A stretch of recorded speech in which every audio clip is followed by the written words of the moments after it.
Welcome to Family Peace Initiative's Curriculum Blips. In this podcast, we provide fast and easy resources for facilitators using the FPI suite of curricula to help you prepare before stepping into a group room. Whether you're brand new to BIP facilitation or using drive time to refresh yourself on familiar concepts, these blips are intended to help you get in the right frame of mind as you head into group. You'll hear from seasoned staff and FPI curricula authors on the key concepts and goals of each lesson, as well as what to expect from group members in these conversations.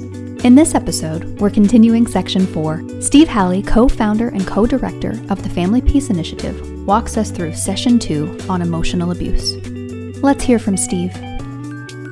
Week 2 of Section 4, Negotiation and Fairness, is entitled Emotional Abuse. Better intervention program has to be addressing abuse beyond physical abuse, right? The coercive control, the ways in which we shame and humiliate and degrade our partners has to be a part of the recipe of an intervention program. What we've done here is just created a week 2 where we just spend basically class time just building lists. It's surprisingly enlightening for people as we take a look at ways that emotional abuse can play out in relationships. And we'd make actually 2 lists in this activity. The first one is to build a list of all the ways that a person can be emotionally abusive.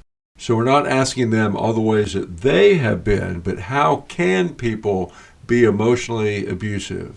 And we will build a list of probably 45 or 50 items on the board. And one of those items will be threats and intimidation, and there may be some examples of threats and intimidation, but most often that is sparsely represented in the list of emotional abuse. And so we're just building a list and just kind of casually documenting these on the board, and then we're asking people to just count and identify which ones of these 45 or 50 emotionally abusive behaviors have you used in relationships. It's really surprising. The participants in the group will commonly go, oh, most of them, almost all of them, and we're asking them to identify which ones they've used and write them in their book in the list of cruelties that they've used in relationships. But then once we build that list, then the next step is to build a list of intimidation and threats, which is another form of emotional abuse, but it's where somebody is feeling that their well-being is really in jeopardy. And so we will build another lengthy list of intimidation, of threats, that people might use in relationships. And then we're asking people to count and identify which ones that they've used. And once again, they will be counting a large percentage often, in these times. And so in this class, all we're doing is enriching their list of cruelties that they would be building in the front of their workbook.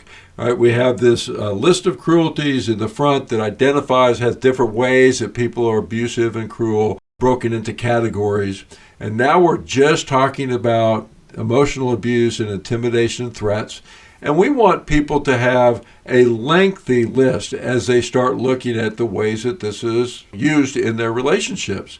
But once again, it's important to have a conversation about when we're using these tactics. What is it that we're wanting our partner to feel or experience? They will make a long list. I want them to feel stupid. I want them to feel worthless. I want them to feel afraid, small, weak, helpless.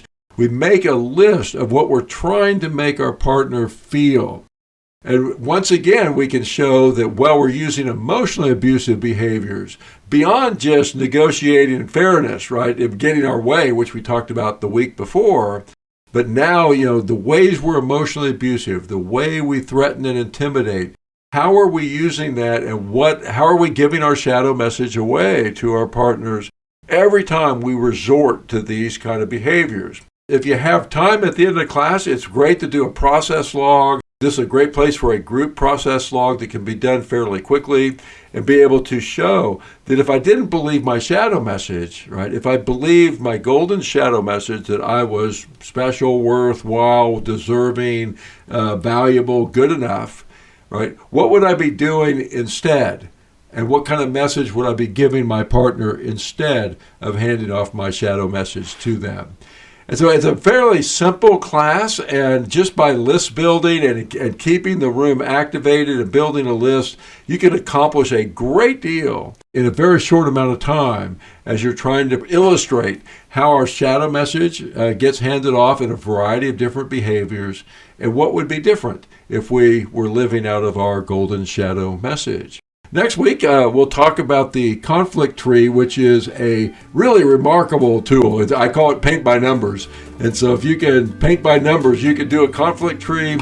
And the conflict tree is really a powerful tool to help people see how their shadow message gets passed and what would happen differently if they were believing their golden shadow message. So I'll see you again at the next session, and have a great week. Thanks for preparing for your group with us today. If you have questions, stucks, or if there's a section of the curriculum you'd like to hear us explore in more detail, we'd love to hear from you. Email us at reception@familypeaceinitiative.com or submit a contact form on our website. Family Peace Initiative, working to serve our clients and community with compassion, integrity, and expertise.